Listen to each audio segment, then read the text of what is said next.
আৰু গাইছ আপোনালোকক নতুন এটা ভিডিঅ'ত স্বাগতম জনালোঁ আৰু আজি একদম এটা মিনি ব্লকত আপোনালোকক দেখুৱাম দেই মন্দিৰ মোচা ঘৰৰ পৰা ওলালোঁ ইমান গৰম যিটো খোজকাঢ়ি যাম আৰু ৰ'ব দেখুৱাম মই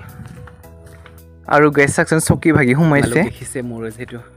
ভৰি কি হৈছিলে আপোনালোকক মানে দেখুৱাইছোৱে আৰু এয়া চাওক ভগৱানক বৰুৱা কাঁহী বাচনসমূহ মই খুব ধুনীয়াকৈ ধুলোঁ আৰু এনেকুৱাই হয় সদায় বিচাৰোঁ যিহেতু মা নাছিলে তেনেকৈ মই মানে অকণমান সহায় কৰি দিলোঁ আৰু তেনেকৈ যিহেতু সকলোৰ লগত মিলিজুলি জীৱনটো এনেকৈয়ে পাৰ কৰিব লাগিব আৰু এয়া চাওকচোন মাইনাজনীয়ে খুব ধুনীয়াকৈ মুচি আছে আৰু একেলগে আৰু সকলোৱে নিজা নিজা কাম মানে ভগাই লোৱা হৈছে আৰু তেনেকৈ এতিয়া মাইনাই ভিতৰত মুচিছে আৰু এইফালে মাহীয়ে একদম মজিয়াখনত মুচি আছে আৰু এইফালে বৌৰ ফোন আহিছে বৈ দৌৰা দৌৰিকৈ আহিছে